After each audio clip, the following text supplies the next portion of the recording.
স্নান গুণ্ডিচায়ে বেনি স্বয়ং লীলাজার পতিত পাবন অর্থু প্রাসাদু বাহার। নমস্কার, জয় জগন্নাথ। ওটিভির অগণিত দর্শক মানଙ୍କୁ পবিত্র দেবস্নান ପୂର୍ଣ୍ଣମୀର ଅନେକ ଅନେକ ଅଭିନନ୍ଦନ। ପୁଣି ହେବ ଏକ ବଡ଼ ପ୍ରତୀକ୍ଷାର ଅନ୍ତ। ଶ୍ରୀବତ୍ସ ଖଣ୍ଡଶାଳ ବାହାରେ ହେବ ଭକ୍ତ ଆଉ ଭଗବାନଙ୍କ ମିଳନ। ଆଜି ସେହି ଅବସର। ଦେବସ୍ନାନ ପୂର୍ଣ୍ଣମୀ। 108 ଗରା ସୁବାସିତ ଜଳରେ ସ୍ନାନ କରିବେ ଶ୍ରୀଜୀଉ। ହାତୀ ବେଶରେ ଦର୍ଶନ ଦେଇ କୋଟି କୋଟି ଭକ୍ତଙ୍କର ଚର୍ମଚକ୍ଷୁକୁ କରିବେ ଆହ୍ଲାଦିତ। ଶ୍ରୀକ୍ଷେତ୍ରର ସେସବୁର ପ୍ରତିଟି ଦିବ୍ୟ ଦୃଶ୍ୟକୁ ଆମେ ଆପଣଙ୍କୁ ସନ୍ଦର୍ଶନ କରାଇବୁ ଆଉ ମହାପ୍ରଭୁଙ୍କର ସ୍ନାନ ଲୀଳାମୃତ ମଧ୍ୟ ଶ୍ରବଣ କରାଇବୁ। ୟାକୁ ନେଇ ଆମର ସ୍ୱତନ୍ତ୍ର କାର୍ଯ୍ୟକ୍ରମ ଦାରୁଦିଅଁଙ୍କ ଦିବ୍ୟ ସ୍ନାନ।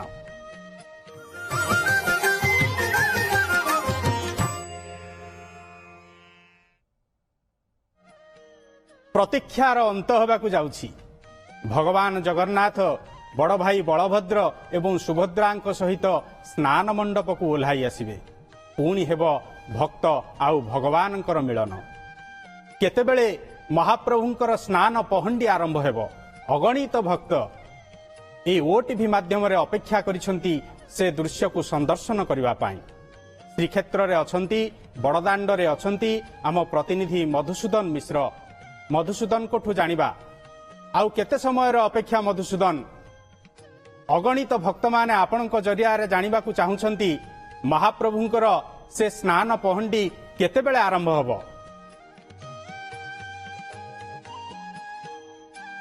ପବିତ୍ର ଦେବସ୍ନାନ ପୂର୍ଣ୍ଣିମା, ଜ୍ୟେଷ୍ଠା ସ୍ନାନ, ମଞ୍ଚା ସ୍ନାନ। ଓଟିଭିର ଅଗଣିତ ଦର୍ଶକଙ୍କୁ ଶ୍ରୀକ୍ଷେତ୍ର ମାଟିରୁ ଶୁଭେଚ୍ଛା ଆଉ ଅଭିନନ୍ଦନ। ଆଉ କିଛି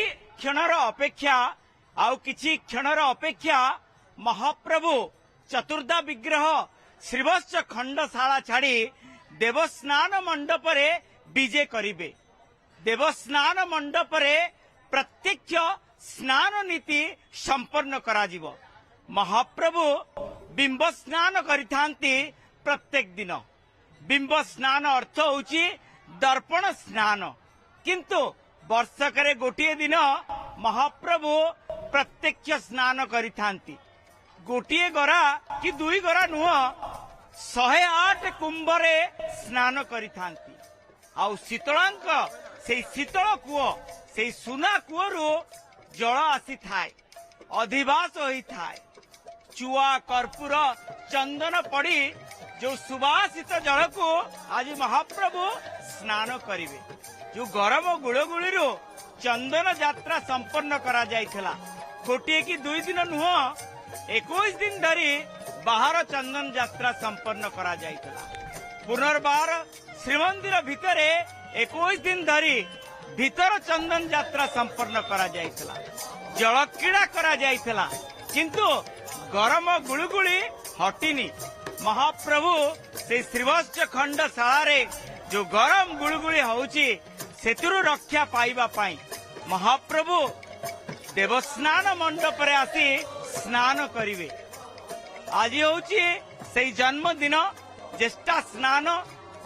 ଆଜି ମହାପ୍ରଭୁଙ୍କର ସେଇ ଦିବ୍ୟ ସ୍ନାନ ଦେଖିବା ପାଇଁ ରୁଣ୍ଡ ହୋଇଛନ୍ତି ଲକ୍ଷ ଲକ୍ଷ ଭକ୍ତ। ବଡ଼ଦାଣ୍ଡ ସମୁଦ୍ର ପାଲଟିଯିବ ଆଉ କିଛି କ୍ଷଣର ଅପେକ୍ଷା। ସେପଟେ ପ୍ରସ୍ତୁତି ଆରମ୍ଭ ହୋଇଗଲାଣି। ମଙ୍ଗଳା ଅର୍ପଣ କିଛି ସମୟରେ ସମ୍ପନ୍ନ କରାଯିବ ଏବଂ ଡୋରି ଲାଗିବ। ଧାଡ଼ି ପହଣ୍ଡିରେ ମହାପ୍ରଭୁ ଆସିବେ ଦେବସ୍ନାନ ମଣ୍ଡପକୁ। ଭାଇ ଭଉଣୀ ହୋଇ ଦେବସ୍ନାନ ମଣ୍ଡପକୁ ଆସିବେ ଶ୍ରୀ ସୁଦର୍ଶନ ମହାପ୍ରଭୁ, ଶ୍ରୀ ବଳଭଦ୍ର ମହାପ୍ରଭୁ, ଦେବୀ ସୁଭଦ୍ରା, ଶ୍ରୀ ଜଗନ୍ନାଥ ମହାପ୍ରଭୁ ଧାଡ଼ି ପହଣ୍ଡିରେ ଆସିବେ। এই যে ধাଡ଼ି ପହଣ୍ଡି, କାରଣ ମହାପ୍ରଭୁ ଉଦ୍ବେଗ କିଭଳି ଭାବେ ଭକ୍ତ ଆଉ ଭଗବାନଙ୍କ ଭିତରେ ଅପୂର୍ବ ମିଳନ ଘଟିବ। ସେଇ ମିଳନର ପର୍ବ ହେଉଛି ଦେବସ୍ନାନ ପୂର୍ଣ୍ଣିମା। ଦେବସ୍ନାନ ମଣ୍ଡପରେ ଆଜି ମହାପ୍ରଭୁ ବିଜେ ହେବେ, ବଡ଼ଦାଣ୍ଡରୁ ଦର୍ଶନ ଦେବେ। ରୁକ୍ମିଣୀ ହରଣ ଏକାଦଶୀରେ ମହାପ୍ରଭୁଙ୍କର ବିବାହ ନୀତି ସମ୍ପନ୍ନ କରାଯାଇଥିଲା। ପ୍ରଥମ ବରଣ, ଦ୍ୱିତୀୟ ବରଣ, ବିବାହ ହୋମ, पंचुक राशि ए समस्त रीतिकांति संपन्न करा जाइतला। गुआली पर्व जो श्रीक्षेत्र जो गुआली पर्व रही थाए महाप्रभु गुआली पर्व रे श्रीनहर भितर प्रवेश करथिले। गजपति महाराज तांको स्वागत करथिले, वंदापना करथिले, भेटी देइथिले।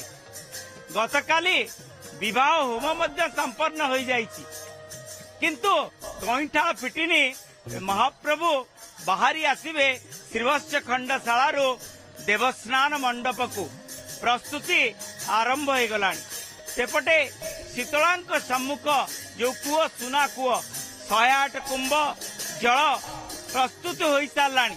अधिवास हब एवं अधिवास जल रे महाप्रभु स्नान करिवे एवं आमे देखौछु किभଳି भावे प्रस्तुति देवस्नान मंडप एवं अपेक्षा करिसंती सेही मुहूर्त को जेतेबेले महाप्रभु आसी विराजमान करिवे, सेही मुहूर्त को जेतेबेले महाप्रभुंकर अधर पोछा नीति दत्त महापात्र सेवक माने करिवे एवं अपेक्षा करिछि देवस्नान मंडप सेही दिव्य जल जेतेबेले आसी महाप्रभुंक सम्मुख भागरे रखा जीवो।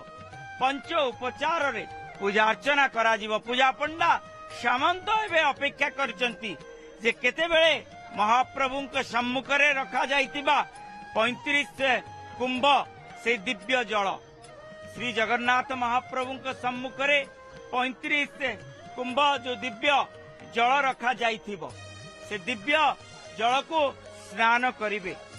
देवी सुभद्रांकर 22 कुंभ रखा जाइथिबो। 18 कुंभ श्री सुदर्शन महाप्रभुंक सम्मुख रे रखा जाइथिबो एवं ये सब 108 कुंभ जलरे महाप्रभु आज स्नान करिवे।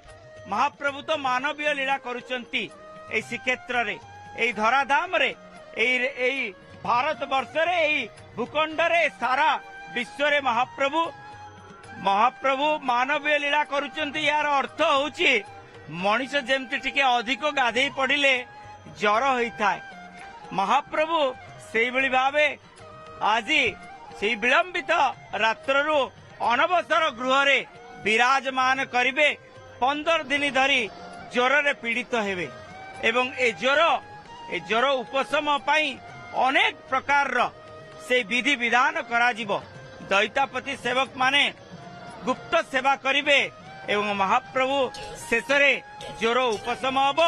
नवजौवन दर्शन रे महाप्रभु दर्शन देवे, नेत्र उत्सव हब, तापरे महाप्रभु बड़दाण्ड को छुटी आसिबे। ये होउची से रथयात्रार वैशिष्टता एवं आउ किछि क्षणर अपेक्षा मंगल अर्पण नीतिकांति संपन्न करा जिवो एवं मंगल अर्पण नीतिकांति परे धाड़ी पहंडी रे छुटी आसिबे सेही देवस्नान मंडप, जो मंडप रे मंचा स्नान नीति संपन्न करा जाइथे। जो मंडप रे महाप्रभु 108 कुंभ जलरे स्नान करिवे एवं से दिव्य मुहूर्त आउ किछि क्षणर